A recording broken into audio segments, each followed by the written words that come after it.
साथ राजस्थान विधानसभा का सत्र और प्रश्नकाल के साथ कार्यवाही शुरू होगी। कार्य सलाहकार समिति के प्रतिवेदन पटल पर रखे जाएंगे। तो सरकारी मुख्य सचेतक जोगेश्वर गर्ग रखेंगे। तमाम जो सचेतक है उन्हें पटल पर रखा जाएगा। और साथ ही आपको बता दें कि आगामी दिनों की कार्य योजना का प्रतिवेदन में ब्यौरा होगा। सदन में रखी जाएगी अधिसूचनाएं।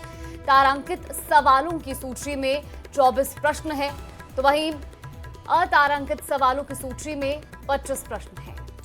तो विधानसभा में आज भी हंगामे के आसार जताए जा रहे हैं। बड़ी खबर इस वक्त आपको बता रहे हैं, राजस्थान विधानसभा का सत्र आज से शुरू होने जा रहा है। प्रश्नकाल के साथ कार्यवाही शुरू होगी। कार्य सलाहकार समिति के प्रतिवेदन पटल पर रखे जाएंगे। और ज्यादा जानकारी के लिए संवाददाता सुधीर हमारे साथ जुड़ चुके हैं। सुधीर, आज का दिन काफी हंगामेदार हो सकता है। विधानसभा में आज हंगामे के आसार है, जानकारी दीजिए। देखिए, पहले ही दिन जब 1 सितंबर को विधानसभा के सत्र का आहूत हुआ था, जिस दिन शोका व्यक्ति, उसी दिन विपक्ष ने यानी कांग्रेस ने जोरदार हमला बीजेपी में बोला था और सारा काम जो है एक तरह से बाधित हो गया था। इसके बाद शोका व्यक्ति के समय ये शांति हुई थी। अब उसके बाद ये दूसरी बैठक है जो आज भी काफी हंगामेदार रहने वाली है, क्योंकि कल कांग्रेस विधायक दल की बैठक भी इसी मंथन को लेकर हुई कि उनकी क्या रणनीति रहेगी।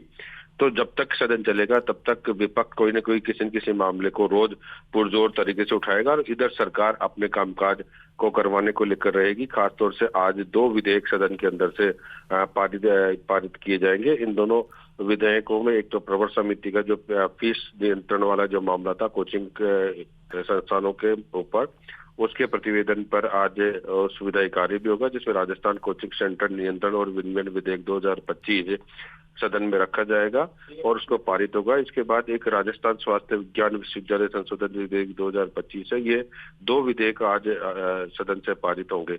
इसके अलावा जो रूटीन कामकाज की बात करें तो वार्षिक प्रतिवेदन सदन के रखे जाएंगे, कुछ अधिसूचनाएं वो रखी जाएंगी और प्रश्नकाल के साथ विधानसभा की कार्रवाई शुरू होगी।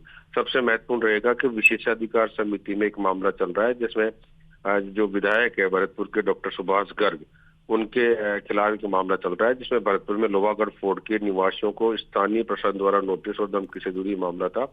ये 24 फरवरी को जब इससे पिछले सत्र के दौरान प्रवर समिति को उनके खिलाफ विशेषाधिकार समिति को सौंपा गया था, उसका जो समय सीमा थी वो बढ़ाने की यहाँ बात की जाएगी कि आगामी सत्र के प्रथम सप्ताह तक बढ़ाने की सदन से मांग की जाएगी, वो पारित होगा।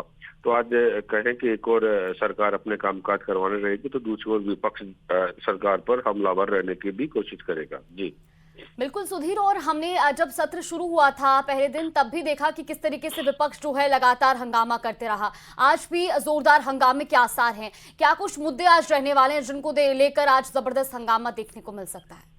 देखिए, जो विपक्षी रणनीति है, खासतौर से जो कांग्रेस की रणनीति है, वो हर एक मुद्दे को लेकर चलेंगे। इससे पहले का जो मुद्दा था वो राष्ट्रीय स्तर का जो कांग्रेस का मुद्दा चल रहा है उसको लेकर उन्होंने किया था। आज जो दूसरे स्थानीय मुद्दे हैं उन पर हो सकता है कि उनकी इंटरनल जो मीटिंग हुई थी जो कॉन्स्टिट्यूशन क्लब में कल, उसमें जो रणनीति बनी उसके मुताबिक करेंगे, ताकि एक तरफ वो सदन में भी अपनी बात रख सकेंगे, दूसरा सड़क पे भी एक तरह से, क्योंकि 1 तारीख को हमने देखा कि पूरा जो मामला था वो किस तरह से हाउस में आए, किन तथ्यों के साथ आए, क्या टी शर्ट वो पहन के आए थे, वो तो यूं कहा जा सकता है कि सदन के साथ साथ वो बाहर भी इस बात को रखने में कामयाब हो रहे हैं। तो उसी रणनीति के तहत आज भी वही रणनीति अपनाने वाले हैं। जी बिल्कुल, वो कई ऐसे मुद्दे होंगे जिसको लेकर के विपक्ष सरकार को घेरेगा। आप नजर बना करके रखिए सुधीर, आगे आपसे अपडेट लेंगे। फिलहाल शुक्रिया तमाम जानकारी साझा करने के लिए।